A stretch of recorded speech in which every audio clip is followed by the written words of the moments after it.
All right, what we're about to talk about today is a possible connection between Erika Kirk, or should I say Erika Frantzve, because this is back in 2017, and Jeffrey Epstein. Let's go. She stayed at the Hotel Plaza Athenae. It's an interesting hotel. Never have enough amazing things to say about this hotel. Rooms were pristine and extremely clean. Staff was amazing, very attentive. Our room had an incredible balcony. Concierge was extremely helpful when it came to making reservations. The Athenae is the place to stay in Paris. Well, I'd say so. And the first thing I have to say is this is Baron Coleman. I have a new respect for Baron Coleman. His live streams are so meticulous. There's one live stream in particular, this one right here, that we're going to cover. So shout out to Baron Coleman. His channel is in the description. If you're not already subscribed to Baron Coleman, subscribe to his channel. This man is the most meticulous human I ever seen in my life. So we're just going to go down this rabbit hole with Baron Coleman, and this is going to blow your mind. And I ran across so much information where I got to do a part 2 and a part 3, because some of this that I uncovered has something to do with art and money laundering and the transportation of blank through art. But that's going to be a different, it's so much. So that's going to be part 2. So subscribe to this channel if you haven't already. And everybody, drop your city in the chat. Let me know where you at. Drop your city in the chat. Let me know where you at. Drop your city in the chat. Let me know where you at. And of course, hit the thumbs up button. Let's go. Because it also starts at about $3,000 a night. Again, she was in her late 20s. So just in case there's a new person that has no idea who all these people are, Erika Kirk is in Paris, and she's documenting her trip to Paris, and she's spending time at this very expensive hotel. And it's like $3,000 a night, and the hotel room she's at is $5,000 per night because her hotel has a balcony, and she's in her mid to late 20s at the time in 2017. Y'all can do the math. How old was Erika Kirk in 2017? And if you've been following this story, Erika Kirk doesn't have a job. Erika Kirk never had a job. Like, she just bounces from one thing to another. One day or 1 month, she's in Japan, another or Korea, and another time she's in New York, and another time she's in Romania with a Romanian Angels ministry. So she can't or doesn't want to keep one particular job. Then she's doing real estate.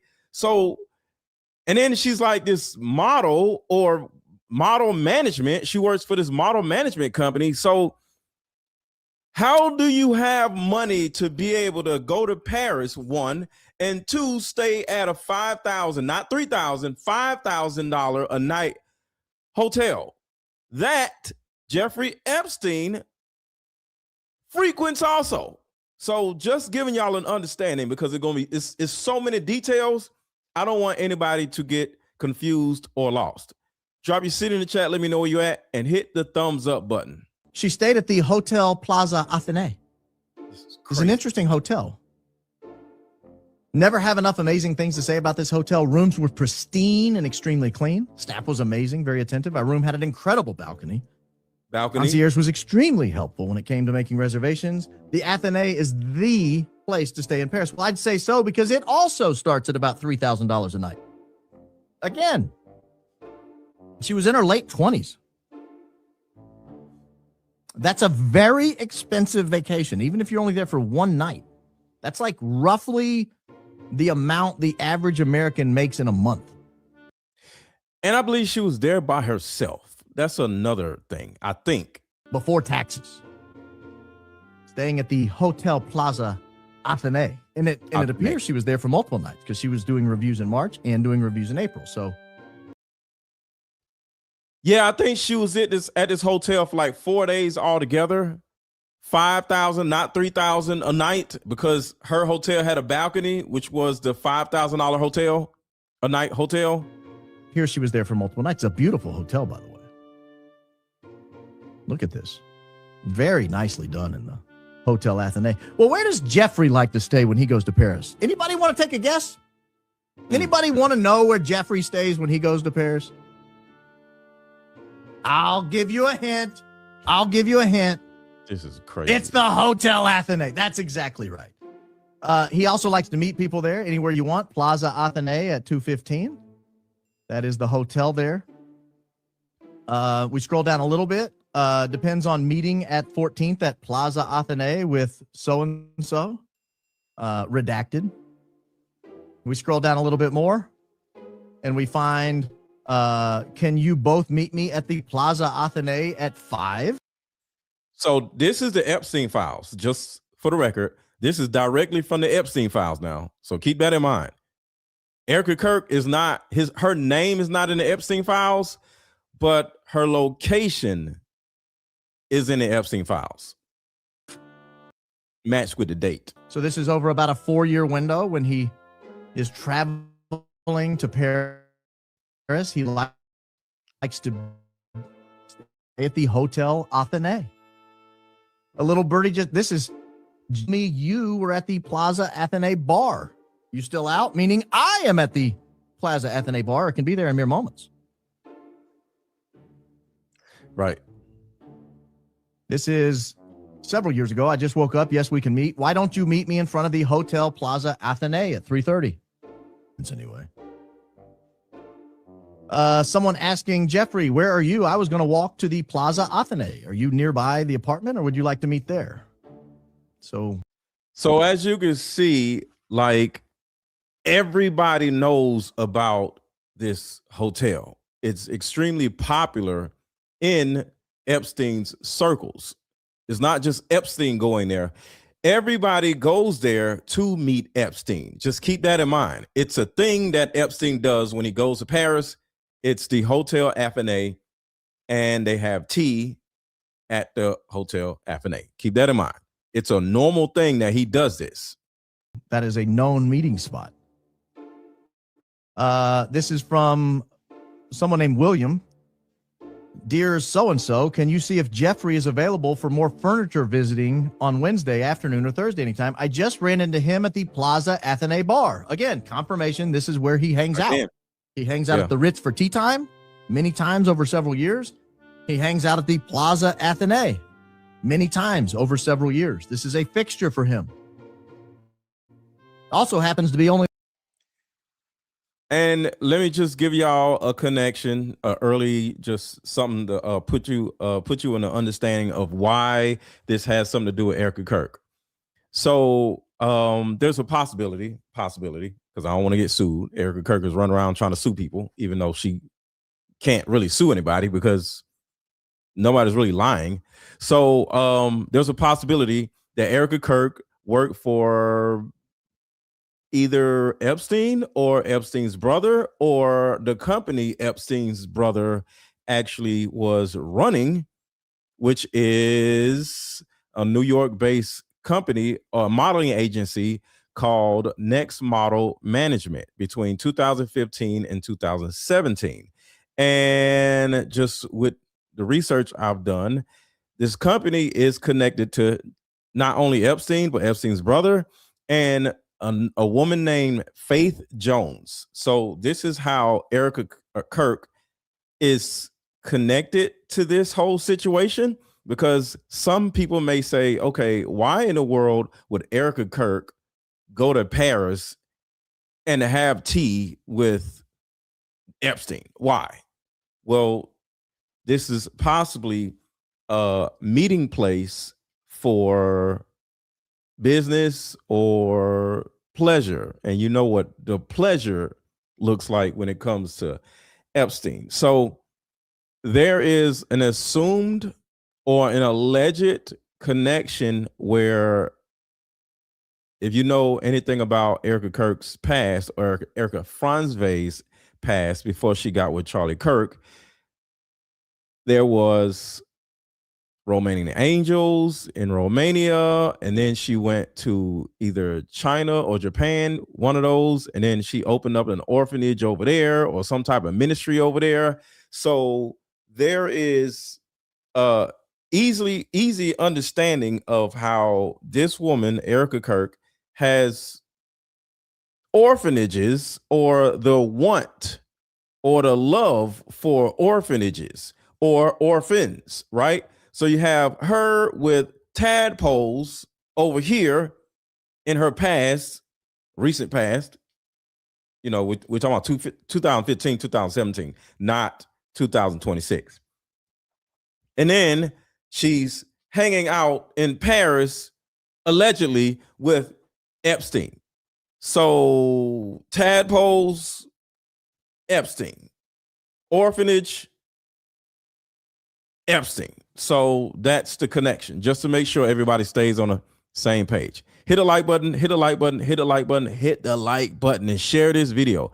This probably is the most important information that has come out thus far, because it's putting Erika Kirk specifically at the same place Epstein is.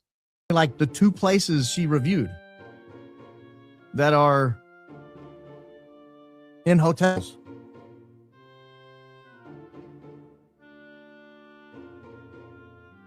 I think it's an interesting set of coincidences.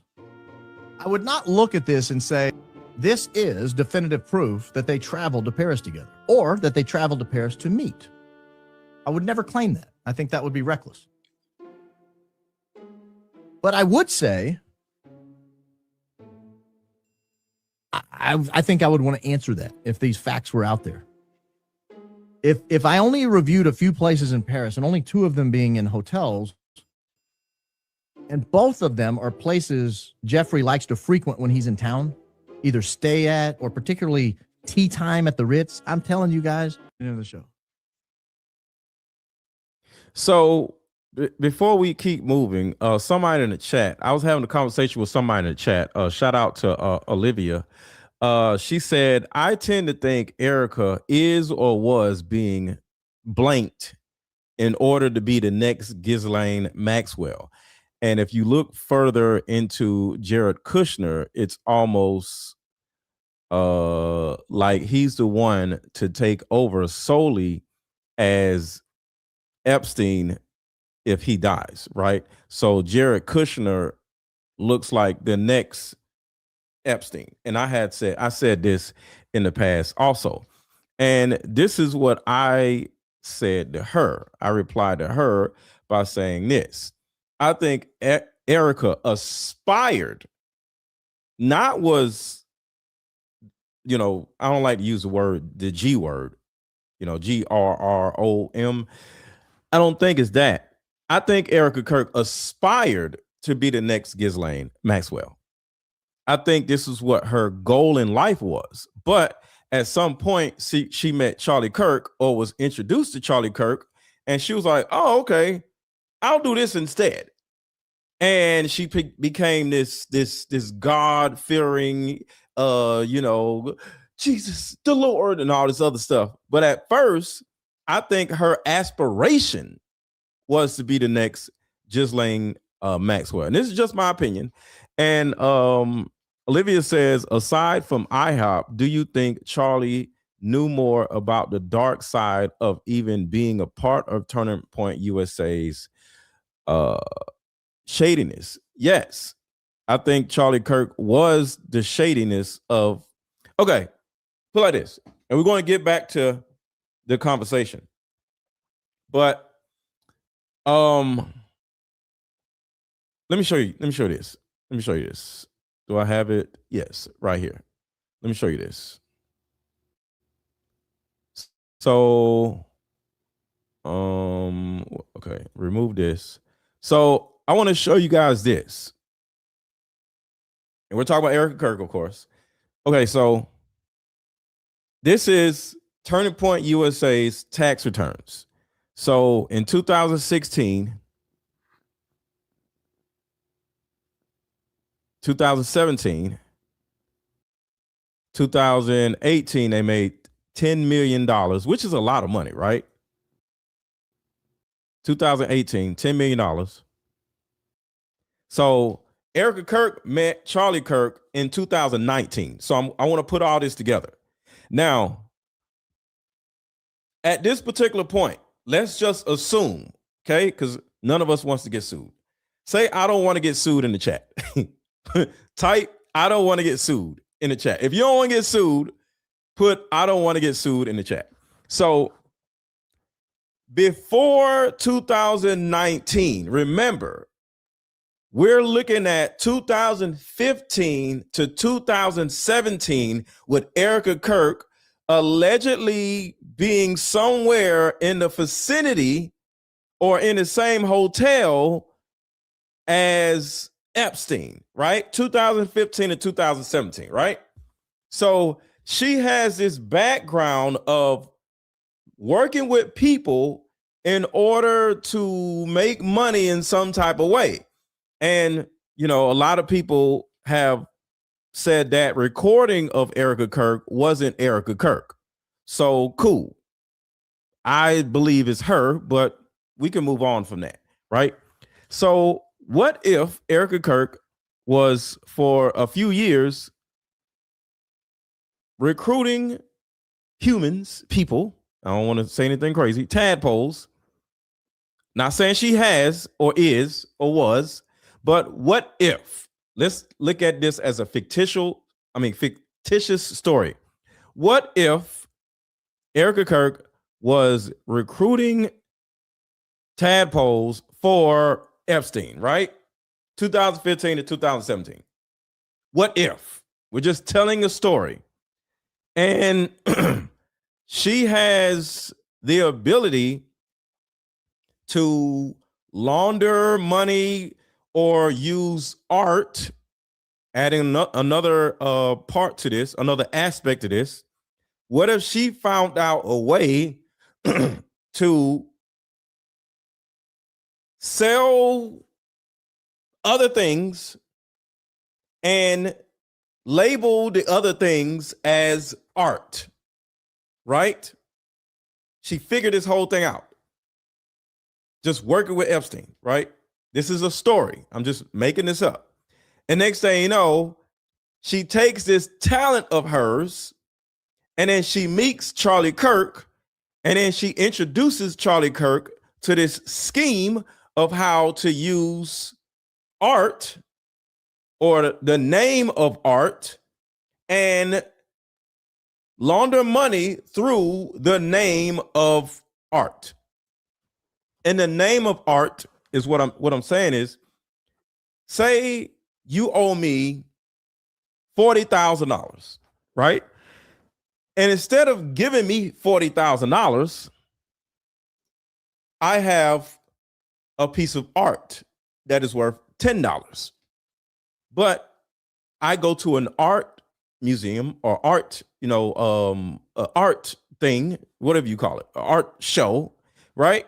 So I'm at the art show, and then you randomly come to the art show, and I randomly charge, I say this art is going for $40,000, knowing nobody's going to buy it because it's only worth $10. I just, my daughter freaking drew it, right? Next thing you know, you walk up to me and say, hey, an art gallery, thank you. Hey, I would like to buy that art for $40,000. And you say, oh, okay. Hey, stranger, thank you for buying my art for $40,000. And then boom, you just gave me back my money. You just put money in my pocket that you owe me without having to go through normal, situations, right? So keep that in mind. In this story that I'm making up that is not real, there's a possibility that she learned a way to circumvent the government knowing exactly what is being transported, whether it's tadpoles, whether it's weapons, because you got to remember, Erika Kirk's mom, Lori Frantzve, has a lot to do with IHOP is not real. for those who don't know what IHOP is, and weapon stuff, right? The Iron Dome, things like that, right? So what if she gets with Charlie Kirk, and let's look at the numbers right here. In 2018, he made $10 million, but 2019, they made $28 million. So this is my point. The year she was around Epstein, allegedly, in 2017, and then she learns, or furniture, art, Wayfair, furniture, art. Y'all are understanding what I'm saying. Yes. You name the thing that you're transporting, furniture. You name the thing that you're transporting, art. And now you're able to transport the art in a container, shipping container. And since it's art or since it's furniture, nobody is going to check it. And it may be able to get through customs without being checked. Okay. So looking at these tax forms, Charlie Kirk and Turning Point USA made $10 million in 2018. A lot of money. But Erika Kirk, with her new knowledge and her mom's new knowledge, she gets with Charlie Kirk and instantly makes Turning Point USA $10 million more. Like, let me go from $10 million to $28 million. Like, that's $18 million. I'm sorry. Like, what? Like, but it gets crazier. He goes from $10 million to $28 million, and it goes farther. Watch this. That's 2019. 2020, he goes to $39 million. So you go from $10 million before Erika Kirk, and after Erika Kirk, you go to $28 million. And then a year later, you go to $39 million. And then, watch this.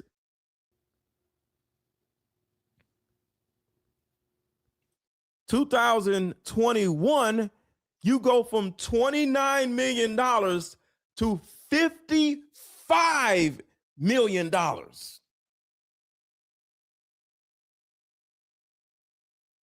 Now, a lot of you may say, well, you know what they say?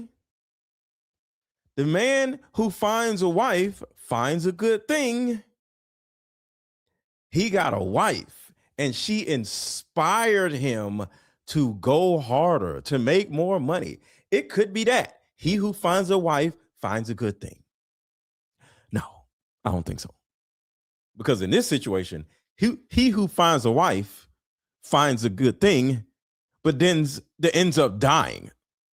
So I don't want to find a wife and find a good thing and make a whole lot of money and end up dead. So no. I don't want to go through that. That's something I don't want to go through. So $55 million. And I want you to think about this. How in the world can Erika Frantzve just come into this man's life and in less than 3 years or less than 4 years make her husband $55 million?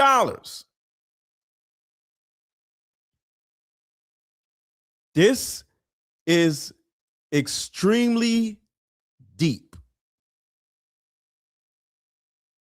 All right, so let's keep going.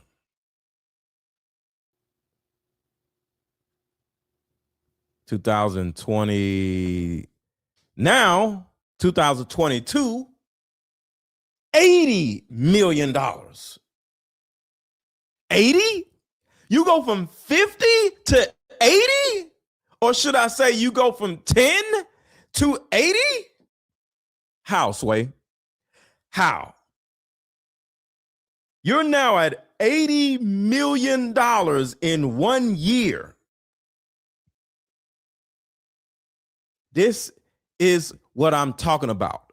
There is something way bigger than just, hey, I want to go to schools and argue with goofy ass kids about dumb shit.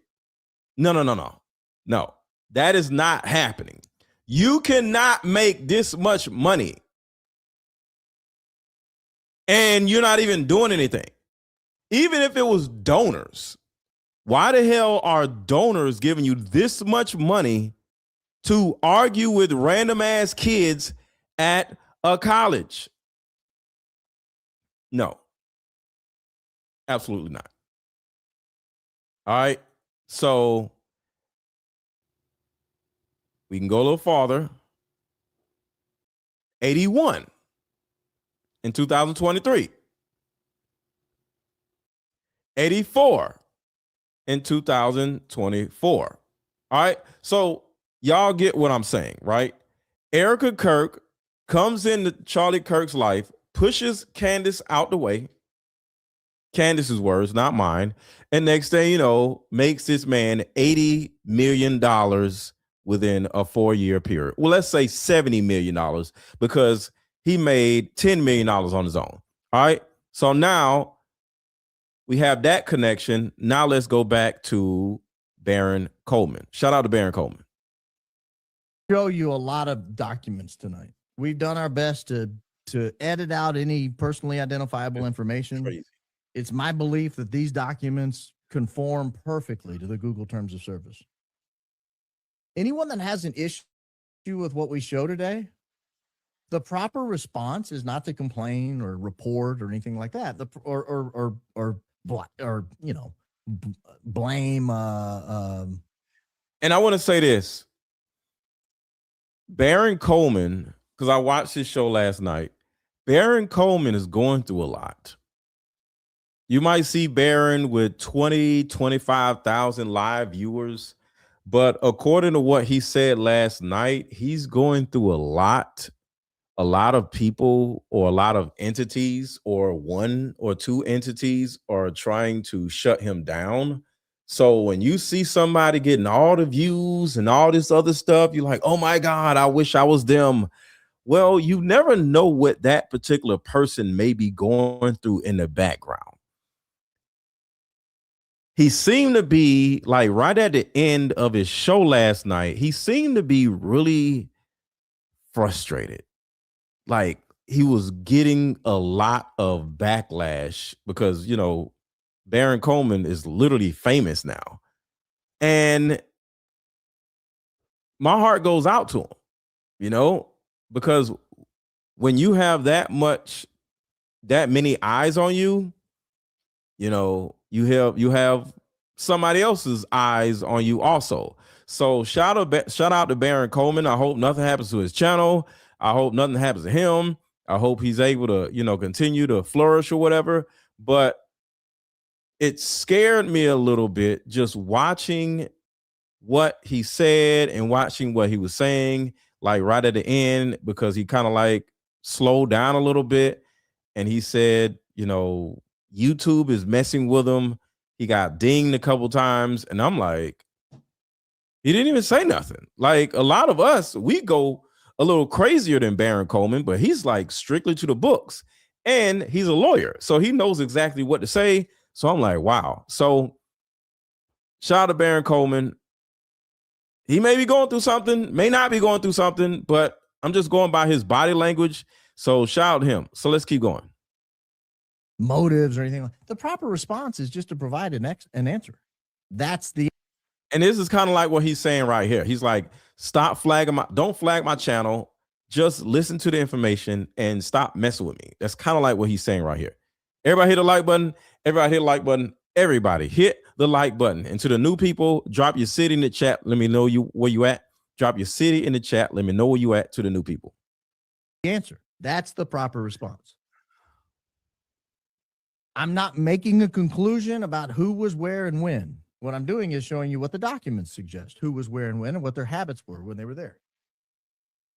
So with that, I want to show you. I want to show you real quickly. Let me make sure I got this in the right order. I want to show you some emails that were in the Einstein files.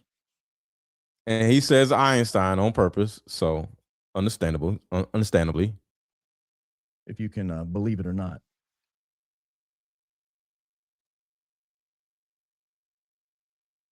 Where are the reviews? Oh, there they are. Okay, we're in order. This just in, a new way of healing is sweeping the country, and it's a card game called Like Mother, Like Daughter. This game is powerful. My favorite question was, if you could parent me all over again, what would you change? This card game has a mother deck and a daughter deck, so we both have questions for each other. These are some good questions. Do you think I'm a people pleaser? If so, where did I get this trait from? This card game actually helped my marriage, and the questions showed me that I still had unresolved issues with my mom, and I was taking them out on my husband. If you don't do anything else, buy this card game. You won't regret it. Click the link below.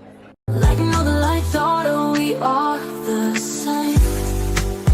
You'll see when we play this game. Department has a whole section of their website dedicated to these files with a search engine. That's the Jeffrey we're talking about. Jeffrey. But here is an email from March of 2017. 2017, March. Those are both very key. Jeffrey plans to go to Paris early Tuesday, March 28th, for at least 4 days. 4 days. 4 days.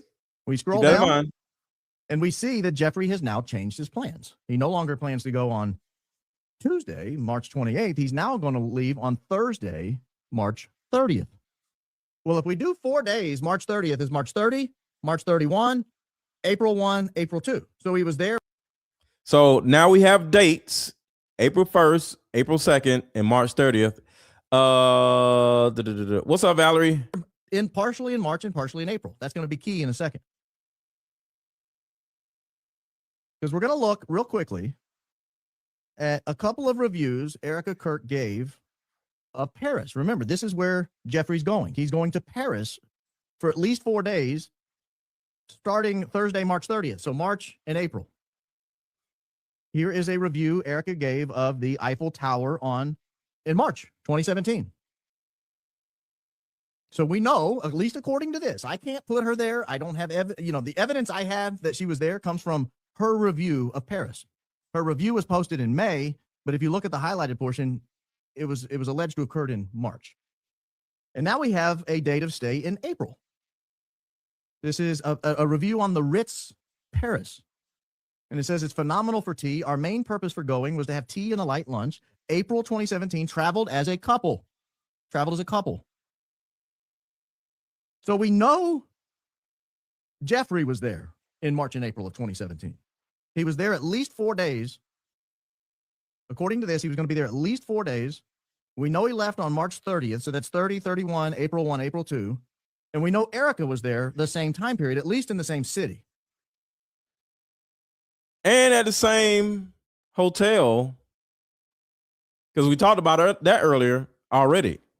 At the same hotel. So the same date. So just imagine.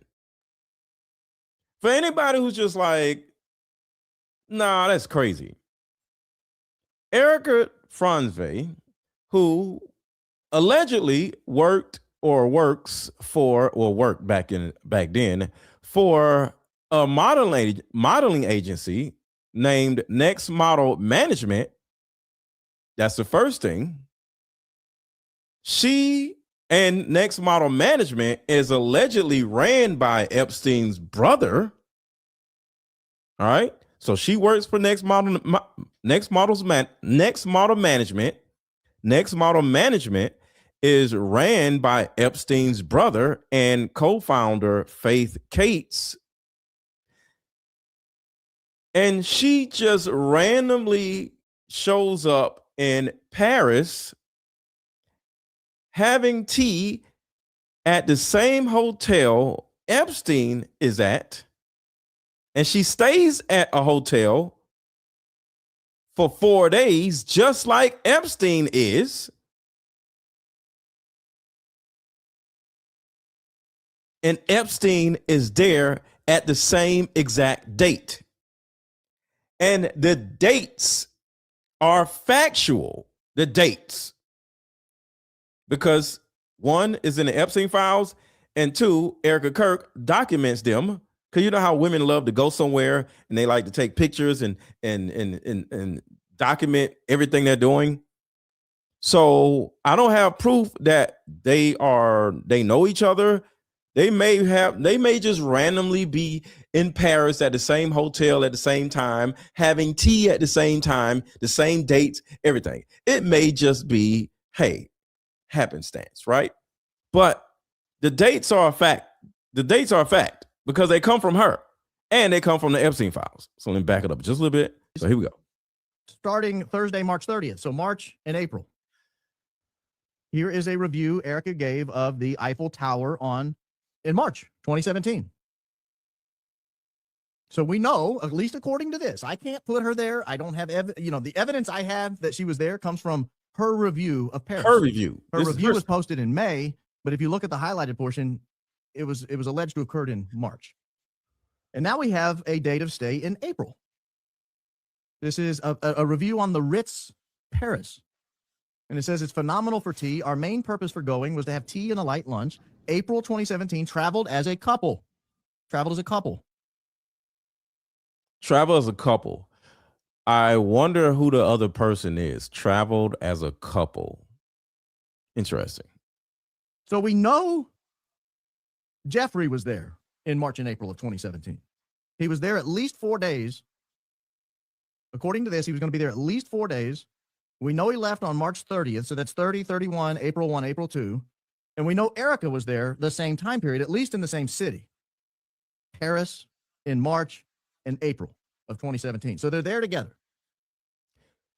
So, Erika, you can't sue me because this is your stuff, all right? You can't send a cease and desist on your own stuff, and it's public record. But let's look carefully at this review because this review becomes very important. I thought it was strange when we first came across it. Because of all the things to do in Paris, you got to see the... Everybody hit the like button. Everybody hit the like button. Everybody hit the like button. What? Everybody hit the like button.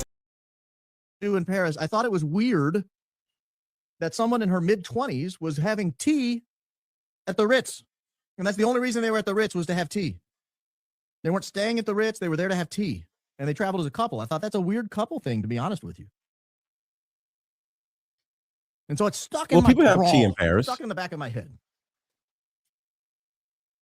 People have tea in So then Paris. you look at, well, what does Jeffrey like to do in Paris? Well, we've got lots of examples. Here's an example from a couple of months later where he's in Paris and he wants to meet somebody at the Ritz at 3 o'clock. And here's an example of the same month where he wants to have tea time at the Ritz. There we go. I've never heard of anyone on earth having tea time at the Ritz. There we go. This was, do you eat out? Would you like to have lunch tomorrow or a tea? How about tea time at the Ritz, Jeffrey says. And they're in Paris, just in case you didn't know. Mm. I'm in Paris till Wednesday. So they're at there. Now, here's a different time. That was in 2017. Here's go all the way back to 2014. So we're establishing a pattern now, a pattern in practice of what does Jeffrey like to do when he's in Paris? Well, one of the things he does is go to the Ritz and have tea. Here's one in 2014. Can you come to the Ritz around 5 p.m. and we will have tea? That's former Prime Minister Ehud Barak, by the way. And then you scroll down a little more. And this is Jeffrey talking to someone. Would you come alone at 8 to the Ritz? You don't have to bring anyone. I'll see you there at 8. This is an interesting email because it kind of shows a little bit about the types of things he does in Paris while he's having tea time at the Ritz. I wasn't feeling good, this correspondent says, that's typing back and forth with Jeffrey. I wasn't feeling good because I don't like what you're asking from me. I will try to find a way we're both happy. Jeffrey says, so let's forget it. Forget what? And then the correspondent says, you still want me to get you girls, don't you? Oh, there he goes. So Jeffrey likes to go to Paris to get girls, and he There you likes go. to meet people Tea. at the Ritz for tea. And Erika, is possibly, presumably, allegedly, the liaison that he connects with or was connecting with or may connect with every now and then in order to facilitate that for Epstein. Maybe. Allegedly. Don't sue me. That T. Somebody said, is T code for something? Is T code for something? I don't think so. I think they're having tea and they're in Paris at the Ritz having tea and they're talking about the business. You know, you talk business and, you know, have lunch or whatever. I don't even think it's cold. Thank you for the super chat, Coley Vibes. I appreciate you. So no, I think tea is tea, and they're just simply having a meeting at the Ritz, and they're just talking about business. What the business is, and who the two people are talking business with is the question, not whether it's a code. And it could be. You could be right. And he's now at the Ritz. This is multiple occasions. He's having tea time at the Ritz over many different years. So that is T is for tadpoles. That's hilarious. Kind of satisfies me on one of the things, because I thought, what a weird review Erika wrote about having tea time at the Ritz. That's not something most people in their mid-20s do when they're on vacation. That sounds like something. All right, so now y'all are sparking my interest. I mean, we know they use food as code words. So hold on, let's see. If pizza is, hold on, I'm gonna mute because I don't want no problems off of YouTube. So I'm gonna mute for a second. Let's see.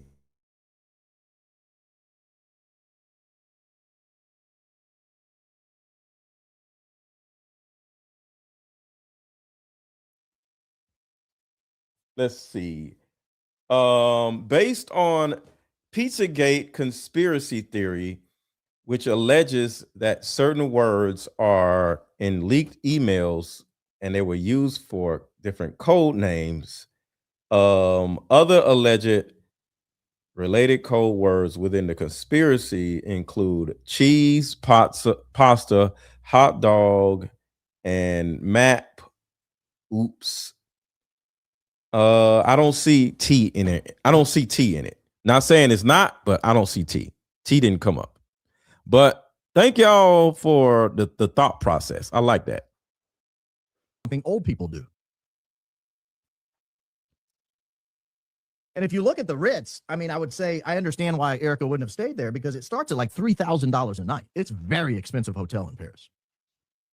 And she didn't review it for staying there. She reviewed it for tea time at the Ritz. And now we know one of Jeffrey's things he likes to do is meet people at the Ritz for tea time. That's what he likes to do when he travels to Paris. Across multiple years, like 5 different years, he's having tea with people in Paris. But we do know where she did stay in Paris. She stayed at the Hotel Plaza Athénée. It's an interesting hotel. Never have enough amazing things to say about this hotel. Rooms were pristine and extremely clean. Staff was amazing, very attentive. Our room had an incredible balcony. Concierge was extremely helpful when it came to making reservations. The Athénée is the place to stay in Paris. Well, I'd say so because it also starts at about $3,000 a night. T for a teenager is crazy. Again, she was in her late 20s. That's a very expensive vacation, even if you're only there for one night. That's like roughly the amount the average American makes in a month. And allegedly, Erika was there for 4 nights. Before taxes. Staying at the Hotel Plaza Athénée. And it appears she was there for multiple nights because she was doing reviews in March and doing reviews in April. So, and let me add something to this just to make sure y'all are on track with everything. Check this out. The other day, Erika Kirk's New York City real estate. Okay. So remember Erika Kirk. I'll just play it. I'll just play it. She'll explain everything. This is the Manhattan madam, and she was a madam for a certain amount of years. She actually went to prison for what she did, just being a madam. She didn't do anything heinous, but she's kind of like in the world. So listen to her. I was watching Candace Owens the other day, trying to make sense of Erika Kirk's New York City real estate career, wondering how Erika was put in charge of a group of Romanian models when she has no prior real estate experience. I Right. used to be a madam. I ran a high-end escort agency in Manhattan. I'm just the right person to add some perspective on this.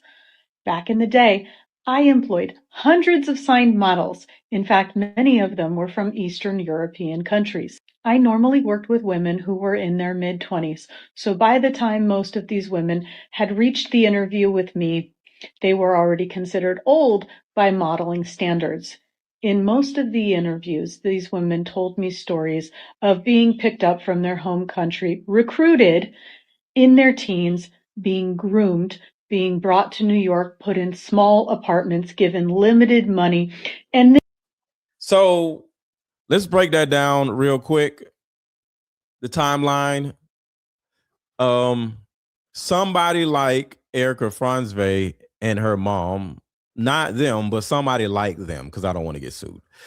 They're in Romania, right? And they have this Romanian orphanage, right? And all of a sudden they have this school full of orphans. And say they have somewhere like 72 orphans. That's a random number, 72. And they're working with the military in order to give the orphans Christmas gifts for whatever reasons, which makes no sense, right? And then they go from raising, keyword, raising the orphans, because, you know, when you're a certain age, you can't really do certain things. So you raise the orphans, you indoctrinate the orphans, you utilize the military men that were coming to visit the orphans in order to, I would say, put them in a position where mentally and physically they're used to something happening, right? They're used to something because of the military men that come visit the orphans, if you understand what I'm saying. Put a 1 in the chat if you understand what I'm saying. So next thing you know, the orphans grow up with a certain understanding of what life is for them, because this is just their lives, right? So next thing you know, this is who they think they're supposed to be. They think they're supposed to do this, whatever this is, with this person, and this is what they are supposed to do in life because they are raised in that type of world, right? So by the time they turn, I don't know, a certain age, they then now travel from the pretty ones, of course, from Romania to America and to New York, right?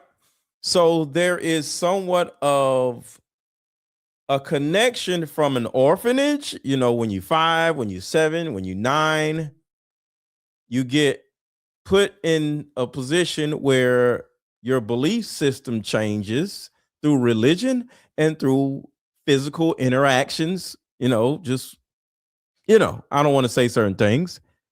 And then when you're ready, you're flown out to New York to do this.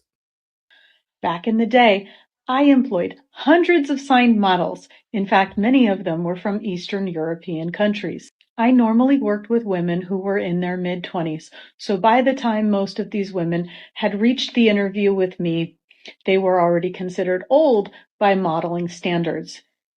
Mid-20s is old in modeling standards.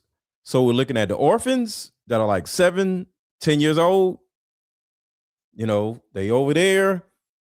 And then they come to America as models as, I don't know, whatever age, because I don't want to say a certain age, right? And then after they age out of the model world, they go see women like the Manhattan model, and she now brings them into full-blown P-wording. In most of the interviews, these women told me stories of being picked up from their home country, recruited in their teens, being groomed, being brought to New York, put in small apartments, given limited money, and then being forced to go on potential fashion jobs, potential bookings, go-sees, whatever they're called. They would get to some of these, and some of the expectation was that they do schmexual favors, that they had to sleep with people in order to get booked. Now, a lot of times they did these things and they still didn't get booked.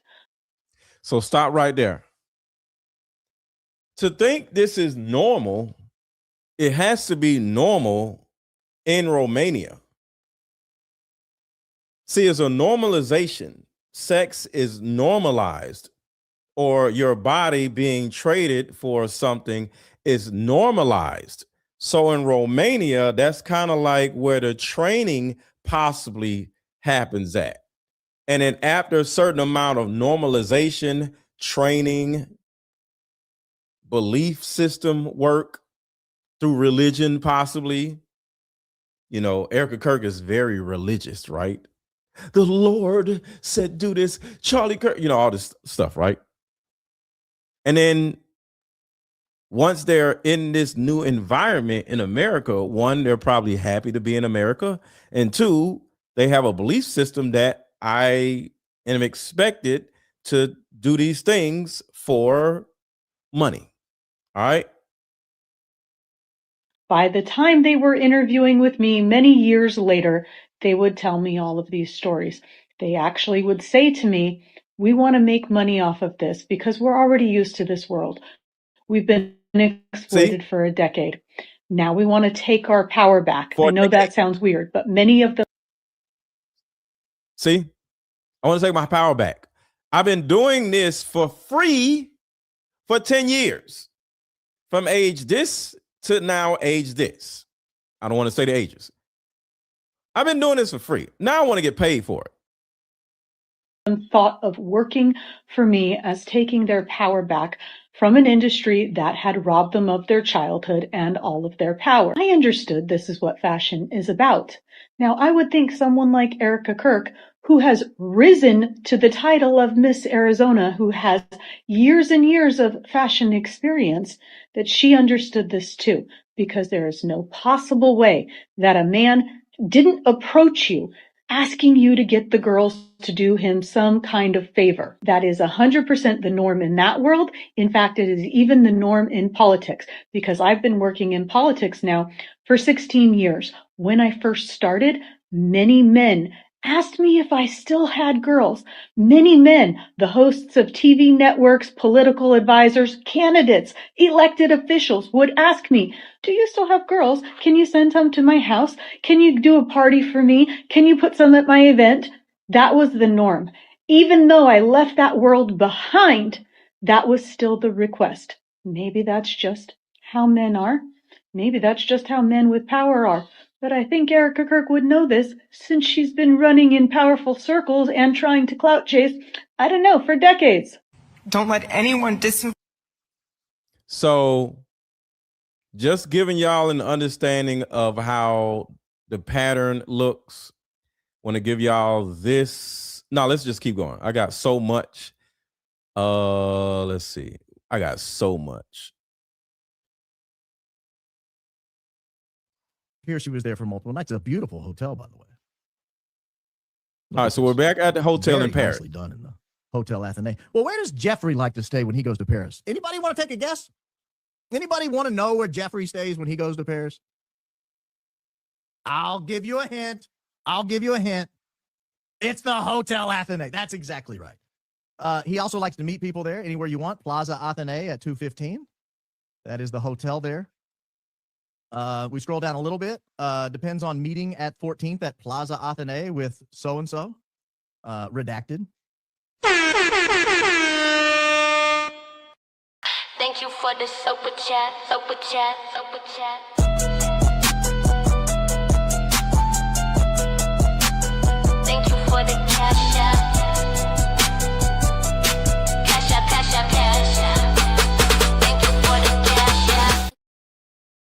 out, meaning Thank I you am at so the much, Sharon, for the $200 Cash App. Thank you, thank you, thank you. Shout out to Sharon. Thank you so much. Watching from the clouds. Thank you. I appreciate you. That deserves another one. Thank you for the super chat, super chat, super chat.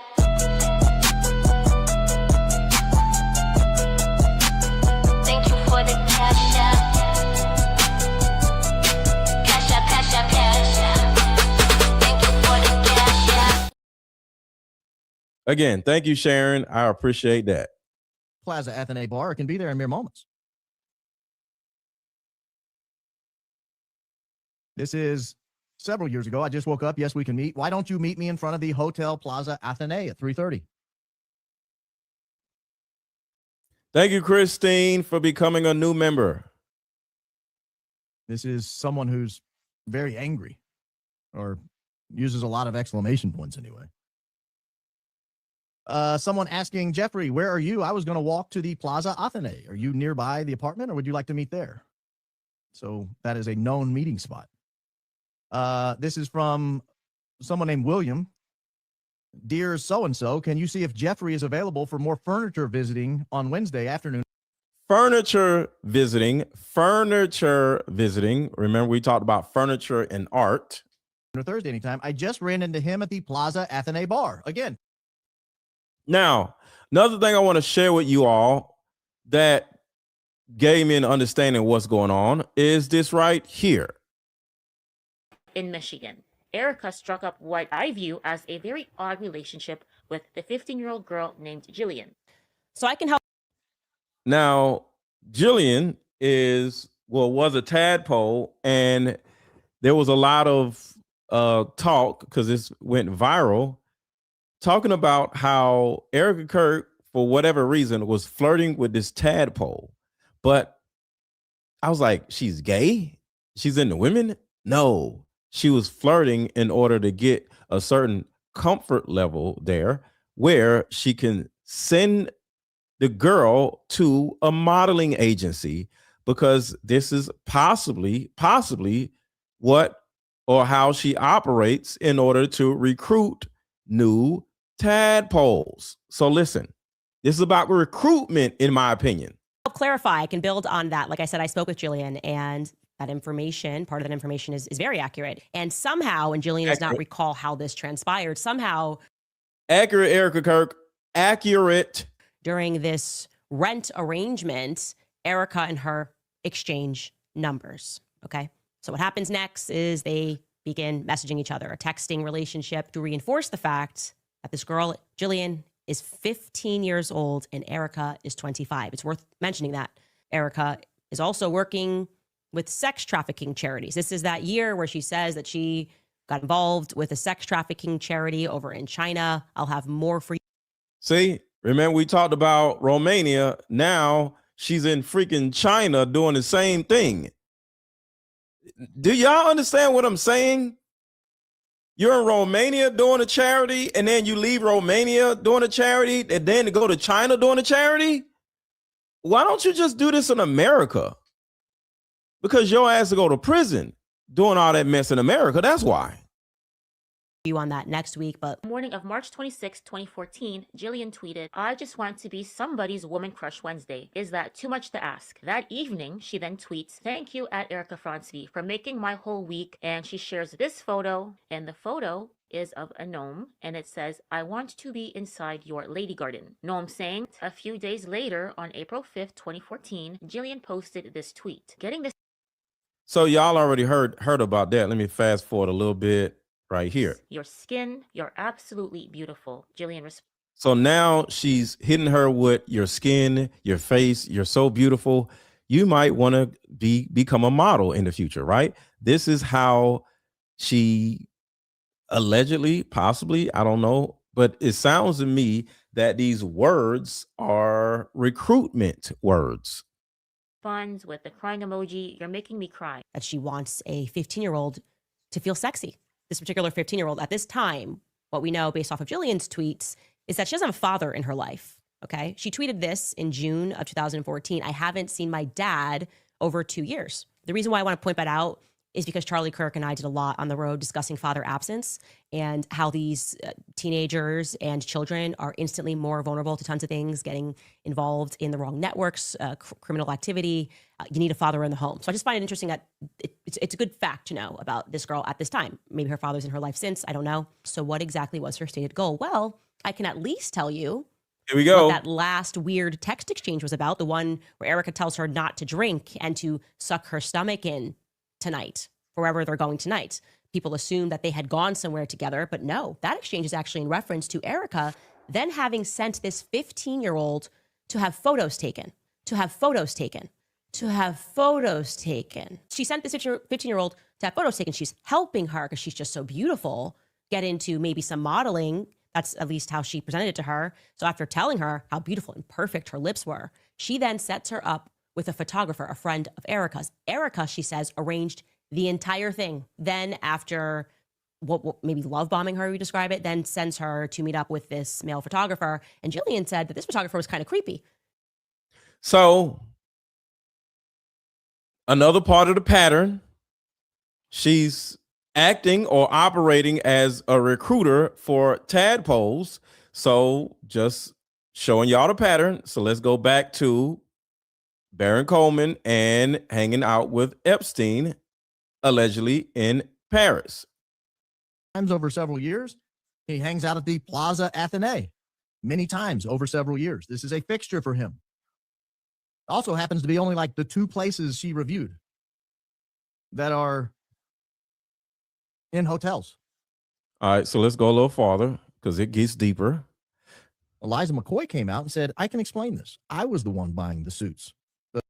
All right, we talked about the I don't want to talk about that part. This looks bad. So I would expect in the next couple of days, TPUSA to come out and say, I can explain it. I've never met the man. In fact, I would encourage her to do that. I would encourage Erika to say she'd never met him. She'd never interacted with him, never ran in the same circles. To the extent their friend groups overlapped, it was unknown to her. I think that would be a very smart thing for her to say. I'm not calling on her to say it. I'm not demanding she say it. I'm not asking for anything from them. But I think it would be smart. Because this is the type of fact pattern that gets out of control. This is the type of fact pattern that grows. This is the type of fact pattern that keeps people digging into the past, keeps people questioning. And to the extent it goes unaddressed, this is the type of fact pattern that creates real problems for her ability to effectively lead TPUSA. Because it doesn't matter where it was. Just know it's either a work-related account. My joke, that's Charlie's. And a text message with Candace. But it's... All right, we're moving forward. It's unmistakable when you see her name and an email address. So we have redacted these, lest anyone at YouTube get upset. We've redacted these. We've made it so that nobody can complain. But I want to show you these email addresses for Ms. Frantzve. Because it's going to lead us, because when I saw this, I wasn't sure what to make of it. Here are a list of emails from this document. There's Erika.Frantzve at whatever, and we've redacted it because it doesn't matter where it was. Just know it's either a work-related account or Gmail or something like that. Erika at whatever, Frantzve at whatever. And then one is we don't believe it's associated with her at all. It was a completely different name. I have no idea how it ends up in a report like that. Actually, I don't know that there was a Gmail. I think it was a Yahoo maybe or a Hotmail or something. But anyway, all of them are unmistakably her because look at the name. It's like hard to reconcile that that's not her. And then I saw this one at the bottom that says Winhaven Group. Uh-oh. It's her. I'm telling you guys, if I unredacted that, you would know definitively it's her. I don't want to unredact it because it's possible it's still a live email account. And I don't want to cause her spam or trouble or anything like that. But I'm telling you, I'm vouching for the fact that that is her name in here in some capacity. Maybe a name and a number, but it's her. And I thought Winhaven Group, the hell is Winhaven Group? All right, so everybody drop popcorn emojis in the chat. Drop popcorn emojis in the chat. Now we're about to go down a different rabbit hole. This Winhaven Group, you won't believe who it's connected to. Quick commercial break, and we'll be right back. This is about to get crazy. This just in, a new way of healing is sweeping the country, and it's a card game called Like Mother, Like Daughter. This game is powerful. My favorite question was, if you could parent me all over again, what would you change? This card game has a mother deck and a daughter deck, so we both have questions for each other. These are some good questions. Do you think I'm a people pleaser? If so, where did I get this trait from? This card game actually helped my marriage, and the questions showed me that I still had unresolved issues with my mom, and I was taking them out on my husband. If you don't do anything else, buy this card game. You won't regret it. Click the link below. Like another light thought, we are the same. You'll see when we play this game. All right, here we go. This is about to get crazy. I never even heard of Winhaven Group. Winhaven Group. So I had to go looking for Winhaven Group. I had to go looking for Winhaven Group. I'll come back to that one. And I found where our friend Candace had actually talked about the Winhaven Group before. Here is what our friend had to say, and it will kind of set up a springboard for the rest of the investigation. So listen to what she says here. Rothstein family. And you will remember Erica at this time was living with Nicole Rothstein. And it is a fact that Nicole Rothstein did work in real estate, not at the Corcoran Group, but she has a long career in real estate. She went to school for real estate, and she currently runs her own real estate company. And her father, Alan Rothstein, Erica is extremely close with him. She calls him uncle. He was the chairman, might still be the chairman of Winhaven Real Estate. And Right there. So let me add another connection to the Rothstein family right here. Erika Kirk, his widowed wife, has risen to become the CEO of Turning Point USA, which is one of the most powerful political groups in the United States. Shout out to James Lee. Her past, the modeling, the reality shows, the dating, despite claims to the contrary. But there's something we overlooked last time. The roommate who she mentioned. What I'll say is when I lived out here, I was here for 5 years.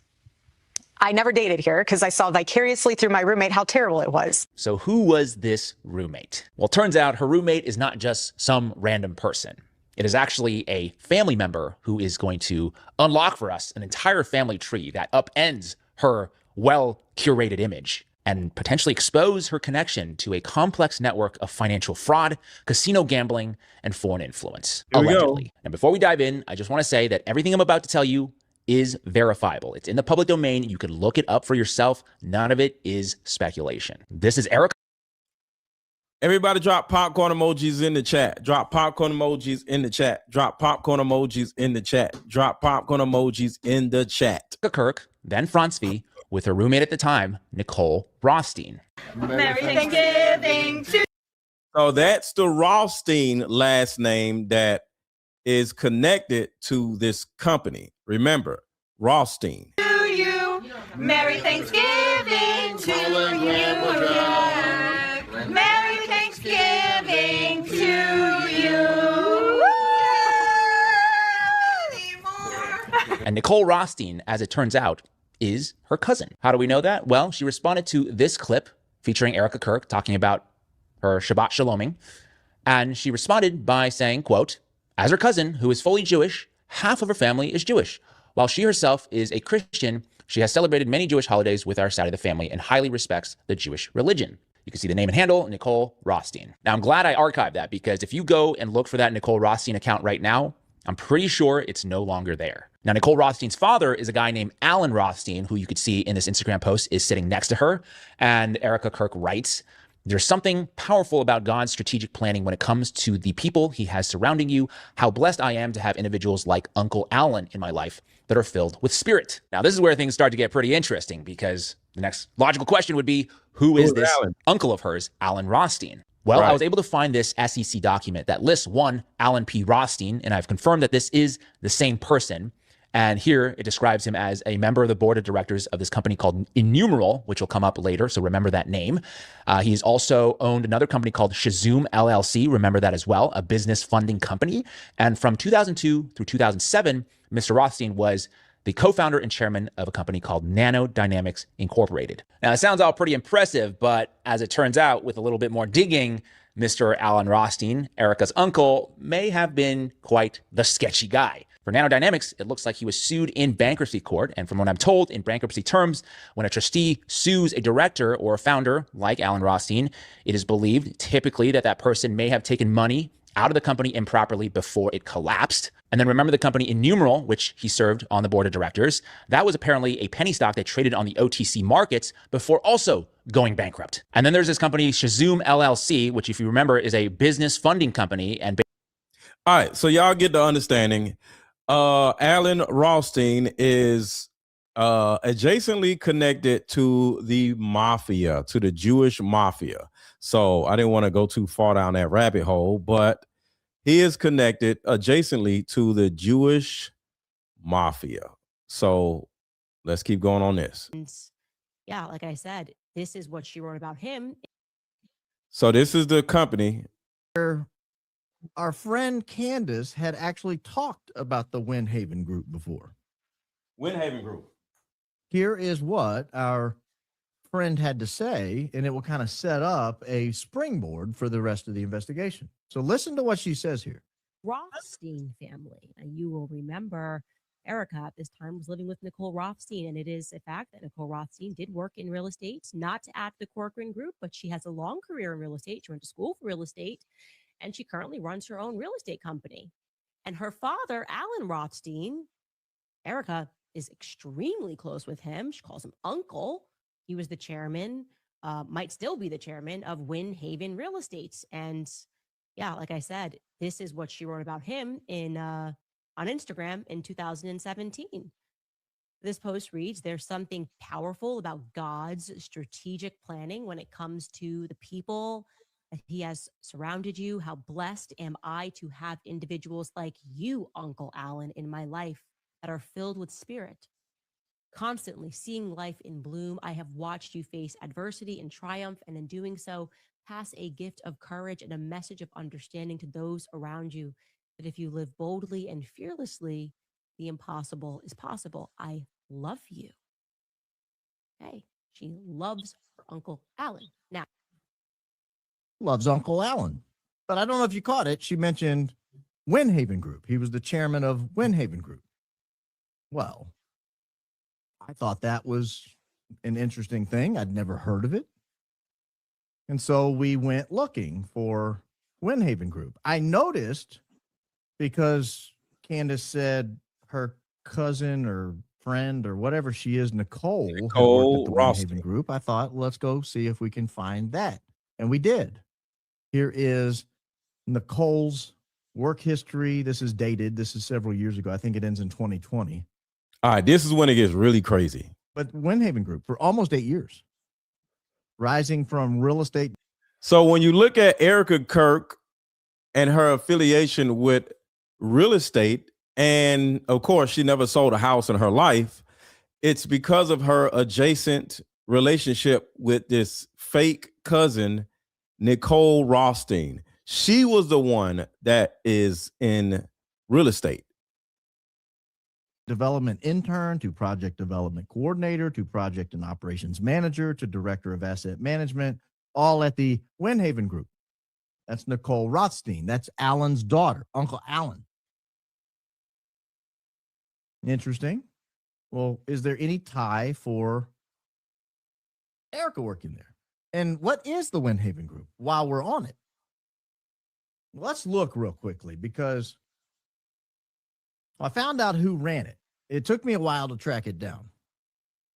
Turns out it's run by a guy named Johnny Winston. Johnny Winston is the CEO at Winhaven Group. I'd never heard of Johnny Winston. He doesn't have very much on his LinkedIn. Just CEO Winhaven Group. So I thought that's weird. You know, if you're going to get on LinkedIn, you might as well put something else on there. Why would you just put one thing on there? Thank you, Tommy, for the $20 super chat. Cash App. Thank you. Cash App is scrolling across the bottom of the screen. It is $AARON 1000. Thank you, Tommy, for the Cash App. But he is the CEO of Winhaven Group. Well, then I thought, well, let me see if I can find anything about this guy. Who is Johnny Winston? At the Winhaven Group. Remember, I'm only interested in it because Erika has a Winhaven Group email address, and she's never bragged about working there. We know she worked at the Corcoran Group. We know she was into real estate. So keep in mind, all of this came from an email address that Erika Kirk has with the Winhaven Group. This is her cousin or friend or nephew or niece or whatever she is worked there. Why wouldn't she say she worked there? I don't know. Well, let's look real quickly at who Johnny Winston is. Here is an article from the New York Daily News. Mogul accused of bilking mother-in-law of $10 million. A Manhattan real estate developer who once boasted he was going to be bigger than Donald Trump is being sued by his mother-in-law on charges he defrauded her of $10 million. Annette Lorber claims her son-in-law, Jonathan Winston, turned out to be a greedy scoundrel who capitalized on her grief when her husband died to line his own pockets. She claims he realized his dreams to mimic the Donald by abusing his position as her money guru to fraudulently borrow and outright steal from her. Lorber says she trusted Winston to handle her finances when her husband, Martin, a shoe mogul, died of cancer in 2000. Now, listen to this with understanding because he's going to kind of like go out in the weeds on this, but just stay with me. Stay with me. Listen to this and stay with me. 3, never thinking he would rob her blind. He used the gains to amass investment properties from West Hampton to Manhattan. Remember, our friend Erika stayed in a property in Hampton the summer she was on Summer House. I don't know if it was the same house or not. Could have been, could have not been. Even bought a 75-foot yacht. Listen to this, though. Listen to how he got her trust. This is the most scoundrel thing I've ever heard in my life. After marrying Lorber's daughter Eve in 2000, Winston insisted on accompanying his mother-in-law on a pilgrimage to our greatest ally. In a heroic display of affection, he climbed with her to the top of Masada and professed they were now bonded to one another, that he would eternally love her as if she were his own mother, the suit charges. In fact, following the trip, he began affectionately calling Lorber Mom, began to uncover the full extent of the fraud. This is a fraudulent situation. So he's frauding this woman, and because like I said, he goes a little in the weeds a little bit, but stay with me. When her daughter contemplated divorcing Winston last year, she learned he'd forced her daughter's name on numerous documents in connection with Winhaven dealings, and then said, I'm not allowed to make any comment. Guys, that's low down and dirty. I can't even begin to contemplate. You prey on the woman's religion. You climb to some, I don't know, I've never heard of the mountain, but apparently it's an important mountain over in our greatest allies' territory over there. And he climbs to the top and says, now we're bonded together for life. Give me $10 million. That's crazy. Holy mackerel. So that's who we're dealing with. That's the CEO of Winhaven Group. That was the CEO of Winhaven Group. Now, you might think that's probably the scummiest thing this guy's ever done. So the correlation is the CEO of Winhaven Group. And the person that was working for Winhaven Group is Erika Frantzve along with Nicole Rothstein. And so putting all together. Put a 1 in the chat if y'all are keeping up. Put a 1 in the chat if y'all are keeping up, because I don't want to miss it. I don't want anybody to be like, wait, what? Who? What? Surely. No one does anything worse than that. I mean, maybe. Because here we have a New York Times article. Officials say stock scheme raised money for the mob. Investigators who charged 20 people in stock. Remember, I talked about the mafia, right? That's the reason why I played the Jason Lee video, because Rothsteins are connected to the mafia, the Jewish mafia. Together for life. Give me $10 million. That's crazy. Holy mackerel. So that's who we're dealing with. That's the CEO of Winhaven Group. That was the CEO of Winhaven Group. Now, you might think that's probably the scummiest thing this guy's ever done. Surely.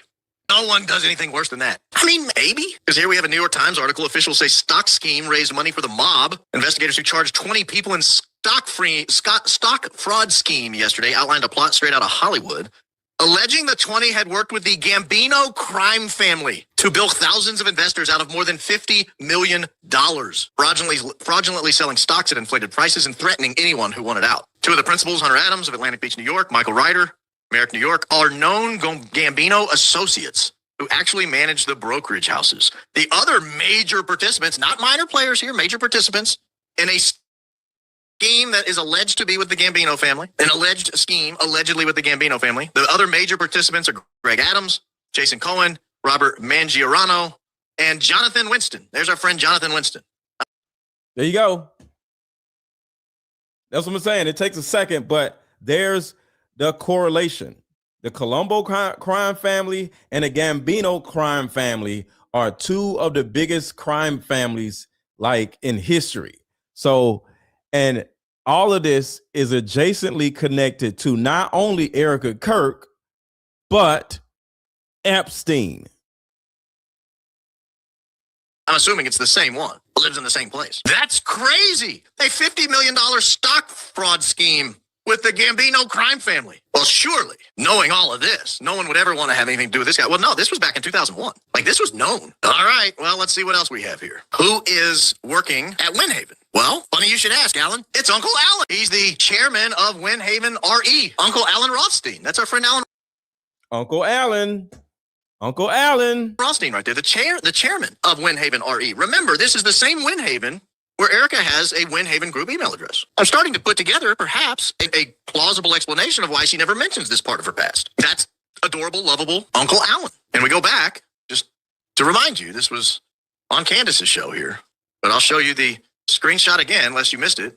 This is Erika with lovable Uncle Alan, the chairman of the Winhaven Group, led by Johnny Winston, of allegedly Gambino crime family fame, allegedly of bilking his mother-in-law out of $10 million fame. I can't say that for a fact those things happened. I've not investigated those fully, but the allegations were certainly made the New York papers. I'll say that. He made the New York papers. That's Uncle Alan, the one she loves so much. That's where he works, allegedly. Now, let's go back real quickly because there's an address. We've blacked out as much as we can here, and she doesn't live there anymore, by the way. So it's not like I'm giving away information. You can't harass her here because she doesn't live there. Someone else lives there. She hadn't lived there in almost a decade. But we blacked out some of the information anyway, just in case somebody thought it was a little too close to home. But this is some information we got on this document I received. And this is an apartment at 640 Broadway. Remember where we asked, like, how was she living in New York? It's so expensive during this time. She didn't have. And she never had a job. So listen to this right here. Have a real estate license. She didn't have a. She didn't have a real estate license, but she worked for a real estate company. Make that make sense. It wasn't about real estate. It was about recruitment. Charity that was producing any real income. The proclaimed streetwear was not yet organized. It wasn't yet operational. Like, what was she doing for money? New York is not a cheap place to live. I'll submit to you that this apartment is on the market when it goes on the market for over $10,000 a month. It's a very expensive place to live. And so you start digging to see who owns this apartment that she supposedly lived in. Well, here's what we find. You'll never guess who owned the apartment. According to Bob Neckall, chairman of the brokerage company.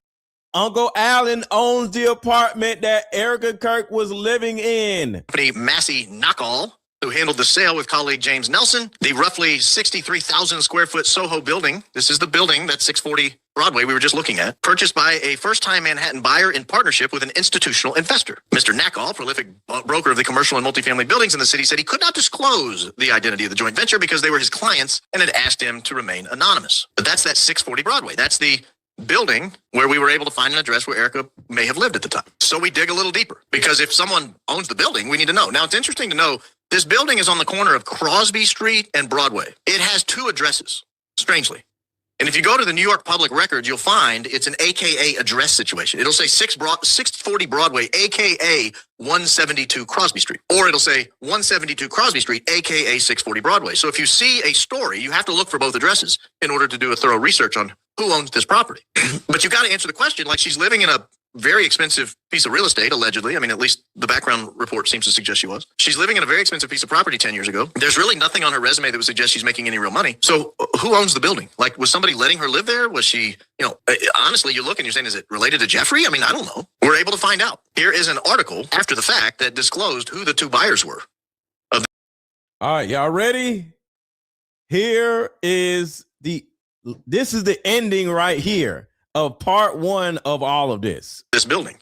The building at 640 Broadway, also known as 172 Crosby Street, has served as a Tony rental residence for a few years. Celebrities like Al Pacino and Will Smith have previously been spotted scoping out its $35,000 a month penthouse. Well, how is our 28-year-old Erika living here? If Will Smith and Al Pacino are looking at places in that building, how is she living in that building? Acadia purchased 640 Broadway in a joint venture with Winhaven Group, paying $32.5 million. Uncle Alan's group, Winhaven Group, where Erika has an email address at Winhaven Group. Now it's starting to make sense.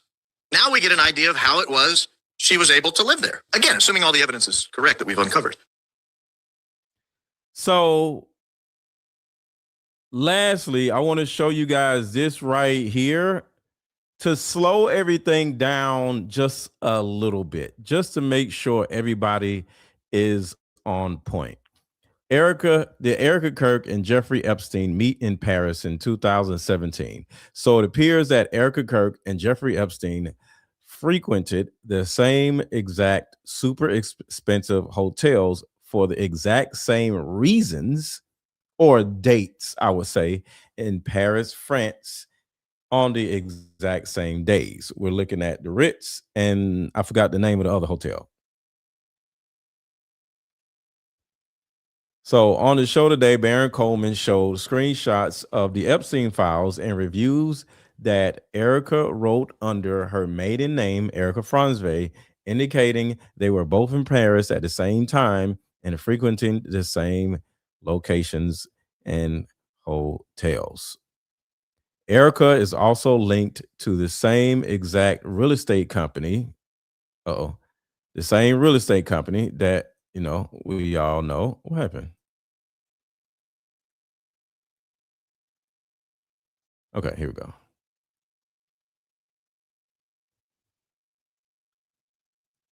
Okay. Let's go move forward. Okay. Erika was also linked to the same real estate company and modeling agencies that Epstein frequented in Manhattan. It's all coming out, folks. Brace yourselves. Give it a second. So this is, and what I'm doing now is just a synopsis of this entire show. So as you can see, this is Jeffrey Epstein and the Epstein files. Good idea. Can you come to the Ritz around 5 p.m. and we'll have tea or some drinks together. And this is William Esseling.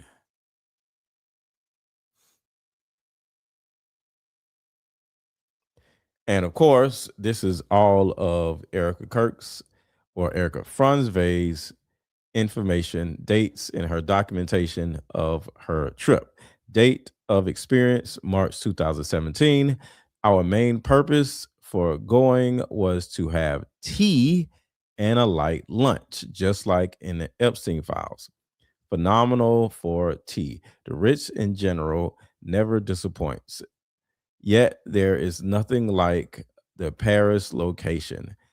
This is a top hotel you must visit if you're not staying here. If you're not staying here, that's a key phrase. If you're not staying here, because she didn't stay at the Ritz, she stayed at the other hotel. But she came over to the Ritz, most likely, in my opinion, to meet Epstein. So think about this. She stayed at the other hotel, but she came over to the Ritz to have tea. And on the same date, Epstein was at the Ritz having tea. Just to make sure y'all get an understanding of all of this. April 2017 and March 2017. So most likely it was the 30th, the 31st, the 1st, and the 2nd. I will never have enough amazing things to say. Okay. That is the same one. Oh, here we go. Why is this showing again? Let's see. Is there any other ones? Okay. So yeah, so that's it. That's it. I just duplicated that by mistake. So this is part 1 of this particular Baron Coleman series. Tomorrow's series, 12 o'clock, 1 o'clock tomorrow, I'm going to break down the art exhibit play. And that right there is going to be absolutely crazy. Because, like I said, when you look at how Turning Point USA, how Erika Kirk, how these disgusting people are actually making money or allegedly laundering money. Not saying and Erika Kirk is laundering money. I'm saying people out in the world launder money through art. And we're going to talk about that tomorrow. Does anybody have any questions or comments y'all want me to answer to all of this because I know this was a lot. Does anybody have any questions or comments? Because I know this was crazy. So drop a question, drop a comment about this, and I'll be able to answer it to the best of my ability. I'm going to play this in the meantime. Erika Kirk began the Romanian Angels Project in late 2012, early 2013 through to 2015. And obviously you have seen all the TikToks describing the scandal. And what is Hunter's paintings?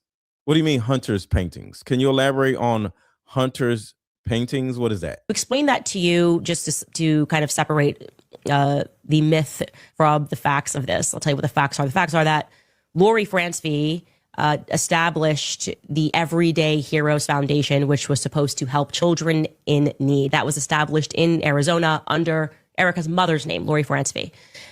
What they decided to do, as charities do, is that they develop certain projects and certain missions. And what spun out from Lori's charity was the Romanian Angels Project.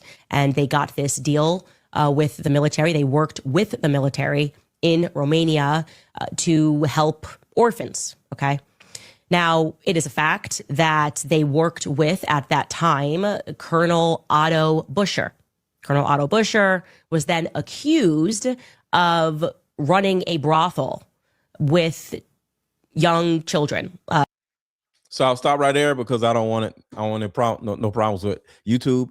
So you get an understanding of what is going on, what has been going on, and we're going farther and farther down the rabbit hole on how they were to accomplish this legally, because nobody has went to jail, nobody has went to prison, and on top of that, for those who don't know, I think a lot of y'all do know, but say yes or no in the chat if you're aware that if Donald Trump did not become president, are you aware that Charlie Kirk was going to go to prison?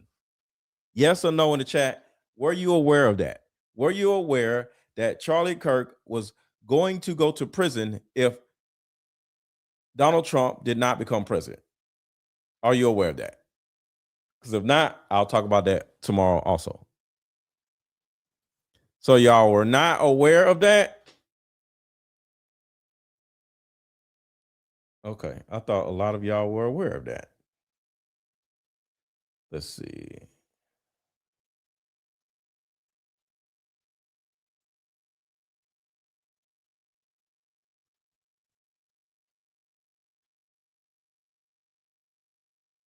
Going to prison.